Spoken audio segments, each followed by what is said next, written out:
Newly elected Utah Senator Mitt Romney kicked off 2019 with an op-ed in the Washington Post that savaged Donald Trump's character and leadership. Romney's attack and Trump's response this morning on Twitter are the latest salvos in a long-standing personal feud between the two men. It's even possible that Romney is planning to challenge Trump for the Republican nomination in 2020. We'll see. But for now, Romney's piece is fascinating on its own terms and well worth reading. It's a window into how the people in charge in both parties see our country. Romney's main complaint in the piece is that Donald Trump is a mercurial and divisive leader, and that's true, of course. But beneath the personal slights, Romney has a policy critique of Trump. He seems genuinely angry that Donald Trump might pull American troops out of the Syrian civil war. Romney doesn't explain how staying in Syria would benefit America. He doesn't appear to consider that a relevant question. More policing in the Middle East is always better. We know that. Virtually everyone in Washington agrees. Corporate tax cuts are also popular in Washington, and Romney is strongly on board with those, too. His piece throws a rare compliment to Trump for cutting the corporate rate a year ago. That's not surprising. Romney spent the bulk of his business career at a firm called Bain Capital. Bain Capital all but invented what is now a familiar business strategy: take over an existing company for a short period of time, cut costs by firing employees, run up the debt, extract the wealth, and move on, sometimes leaving retirees without their earned pensions. Romney became fantastically rich doing this. Meanwhile, a remarkable number of the companies are now bankrupt or extinct. This is the private equity model. A ruling class sees nothing wrong with it. It's how they run the country. Mitt Romney refers to unwavering support for a finance-based economy and an internationalist foreign policy as the mainstream Republican view. And he's right about that. For generations, Republicans have considered it their duty to make the world safe for banking, while simultaneously prosecuting ever more foreign wars. Modern Democrats generally support those goals enthusiastically. There are signs, however, that most people do not support this agenda, and not just here in America. In countries around the world, France, Brazil, Sweden, the Philippines, Germany, many others, voters suddenly are backing candidates and ideas that would have been unimaginable just a decade ago. These are not isolated events. What you're watching is entire populations revolting against leaders who refuse to improve their lives. Something like this has been happening in our country for the past 3 years. Donald Trump rode a surge of popular discontent all the way to the White House. Does he understand the political revolution that he harnessed? Can he reverse the economic and cultural trends that are destroying America? Those are open questions. But they're less relevant than we think. At some point, Donald Trump will be gone. The rest of us will be gone, too. The country will remain. What kind of country will it be then? How do we want our grandchildren to live? Those are the only questions that matter. The answer to them used to be obvious. The overriding goal for America is more prosperity, meaning cheaper consumer goods. But is that still true? Does anyone still believe that cheaper iPhones or more Amazon deliveries of plastic garbage from China are going to make us happy? They haven't so far. A lot of Americans are drowning in stuff, and yet drug addiction and suicide are depopulating large parts of the country. Anyone who thinks the health of a nation can be summed up in GDP is an idiot. The goal for America is both simpler and more elusive than mere prosperity. It's happiness. There are a lot of ingredients in being happy: dignity, purpose, self-control, independence, above all, deep relationships with other people. Those are the things that you want for your children. They're what our leaders should want for us and would want if they cared. But our leaders don't care. We are ruled by mercenaries who feel no long-term obligation to the people they rule. They're day traders, substitute teachers. They're just passing through. They have no skin in this game, and it shows. They can't solve our problems. They don't even bother to understand our problems. One of the biggest lies our leaders tell us is that you can separate economics from everything else that matters. Economics is a topic for public debate. Family and faith and culture, meanwhile, those are personal matters. Both parties believe this. Members of our educated upper middle classes, now the backbone of the Democratic Party, usually describe themselves as fiscally responsible and socially moderate. In other words, functionally libertarian. They don't care how you live as long as the bills are paid and the markets function. Somehow they don't see a connection between people's personal lives and the health of our economy, or for that matter, the country's ability to pay its bills. As far as they're concerned, these are two totally separate categories. Social conservatives, meanwhile, come to the debate from the opposite perspective, and yet reach a strikingly similar conclusion. The real problem, you'll hear them say, is that the American family is collapsing. Nothing can be fixed before we fix that. Yet, like the libertarians they claim to oppose, many social conservatives also consider markets sacrosanct. The idea that families are being crushed by market forces never seems to occur to them. They refuse to consider it. Questioning markets feels like apostasy. Both sides in this miss the obvious point. Culture and economics are inseparably intertwined. Certain economic systems allow families to thrive. Thriving families make market economies possible. You cannot separate the two. It used to be possible to deny this, but it's not anymore. The evidence is now overwhelming. How do we know? Consider the inner cities. 30 years ago, conservatives looked at Detroit and Newark and many other places, and they were horrified by what they saw. Conventional families had all but disappeared in poor neighborhoods. The majority of children were born out of wedlock. Single mothers were the rule. Crime and drugs and disorder became universal. What caused this nightmare? Well, liberals didn't even want to acknowledge the question. They were benefiting from the disaster in the form of reliable votes. Conservatives, though, had an explanation for inner-city dysfunction, and it made sense. Big government. Decades of badly designed social programs had driven fathers from the home and created what conservatives called a culture of poverty that trapped people in generational decline. Well, there was truth in this, but it wasn't the whole story. How do we know? Well, because virtually the same thing has happened decades later to an entirely different population. In many ways, rural America now looks a lot like Detroit.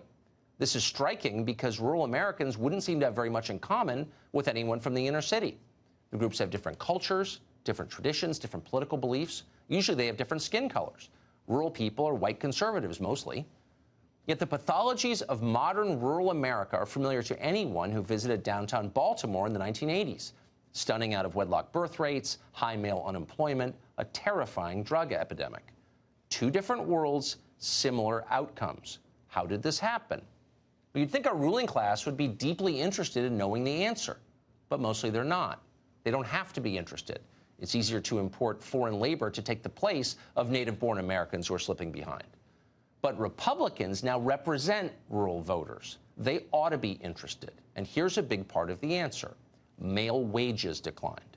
Manufacturing, a male-dominated industry, all but disappeared over the course of a generation. All that remained in many places were the schools and the hospitals, and both of them are traditional employers of women. In many areas, women suddenly made more than men. Now, before you applaud that as a victory for feminism, consider some of the effects. Study after study has shown that when men make less than women, women generally don't want to marry them. Now, maybe they should want to marry them, but they don't. Over big populations, this causes a drop in marriage, a spike in out-of-wedlock births, and all the familiar disasters that inevitably follow. More drug and alcohol abuse, higher incarceration rates, fewer families formed in the next generation. This is not speculation. It's not propaganda from the evangelicals. It's social science. We know it's true. Rich people know it best of all. That's why they get married before they have kids. That model works. But increasingly, marriage is a luxury only the affluent in America can afford. And yet, and here's the bewildering and infuriating part, those very same affluent married people, the ones who make virtually all the decisions in our society, are doing pretty much nothing to help the people below them get and stay married. Rich people are happy to fight malaria in Congo, but working to raise men's wages in Dayton or Detroit, that's crazy. This is negligence on a massive scale.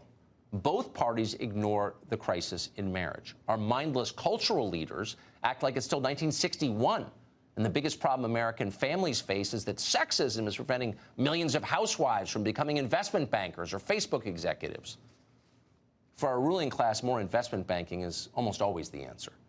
They teach us it's more virtuous to devote your life to some soulless corporation than it is to raise your own kids. Sheryl Sandberg of Facebook wrote an entire book about this. Sandberg explained that our first duty is to shareholders above our own children. No surprise there. Sandberg herself is one of America's biggest shareholders. Propaganda like this has made her rich. What's remarkable is how the rest of us responded to it. We didn't question why Sandberg was saying this. We didn't laugh in her face at the pure absurdity of it. Our corporate media celebrated Sheryl Sandberg as the leader of a liberation movement. Her book became a bestseller, Lean In, as if putting a corporation first is empowerment. It is not. It is bondage. And Republicans should say so. They should also speak out against the ugliest parts of our financial system. Not all commerce is good. Why is it defensible to loan people money they can't possibly repay, or charge them interest that impoverishes them? Payday loan outlets in poor neighborhoods collect 400% annual interest. Are we okay with that? We should not be. Libertarians tell us that's how markets work, consenting adults making voluntary decisions about how to live their lives. Okay, but it's also disgusting. If you care about America, you ought to oppose the exploitation of Americans, whether it's happening in the inner city or on Wall Street. And by the way, if you really loved your fellow Americans, as our leaders should, it would break your heart to see them high all the time, which they are. A huge number of our kids, especially our boys, are smoking weed constantly. You may not realize that because new technology has made it all but odorless, but it's everywhere. And that's not an accident. Once our leaders understood they could get rich from marijuana, marijuana became ubiquitous. In many places, tax-hungry politicians have legalized or decriminalized it. Former Speaker of the House John Boehner now lobbies for the marijuana industry. His fellow Republicans seem fine with that. Oh, but it's better for you than alcohol, they tell us. Maybe. Who cares? Talk about missing the point. Try having dinner with a 19-year-old who's been smoking weed. The life is gone. Passive, flat, trapped in their own heads. Do you want that for your kids? Of course not. Then why are our leaders pushing it on us? You know the reason. Because they don't care about us. When you care about people, you do your best to treat them fairly. Our leaders don't even try. They hand out jobs and contracts and scholarships and slots at prestigious universities based purely on how we look. There's nothing less fair than that, though our tax code does come close. Under our current system, an American who works for a salary pays about twice the tax rate as someone who's living off inherited money. It doesn't work at all. We tax capital at half the rate we tax labor. It's a sweet deal if you work in finance, as many of our richest people do. In 2010, for example, Mitt Romney made about $22 million in investment income. He paid an effective federal tax rate of 14%. For normal upper-middle-class wage earners, the federal tax rate is nearly 40%. No wonder Mitt Romney supports the status quo. But for everyone else, it's infuriating. Our leaders rarely mention any of this. They tell us our multi-tiered tax code is based on the principles of the free market. Please. It's based on laws that the Congress passed, laws that companies lobbied for in order to increase their economic advantage. And it worked well for those people. They did increase their economic advantage. But for everyone else, there was a big cost. Unfairness is profoundly divisive. When you favor one child over another, your kids don't hate you. They hate each other. And that happens in countries, too. It's happening in our country, probably by design. Divided countries are easier to rule. And nothing divides us like the perception that some people are getting special treatment. In our country, some people definitely are getting special treatment. Republicans should oppose that with everything they have. So the question is, what kind of country do you want to live in? Well, a fair country, a decent country, a cohesive country, a country whose leaders don't accelerate the forces of change purely for their own profit and amusement, a country you might recognize when you're old, a country that listens to young people who don't live in Brooklyn, a country where you can make a solid living outside of the big cities, a country where Lewiston, Maine seems almost as important as the west side of Los Angeles, a country where environmentalism means getting outside and picking up the trash, a clean, orderly, stable country that respects itself, and above all, a country where normal people with an average education who grew up no place special can get married and have happy kids and repeat unto the generations, a country that actually cares about families, the building block of everything. What will it take to get a country like that? Leaders who want it. For now, those leaders will have to be Republicans. There's no option at this point. But first, Republican leaders will have to acknowledge that market capitalism is not a religion. Market capitalism is a tool, like a staple gun or a toaster. You'd have to be a fool to worship it. Our system was created by human beings for the benefit of human beings. We do not exist to serve markets, just the opposite. Any economic system that weakens and destroys families is not worth having. A system like that is the enemy of a healthy society.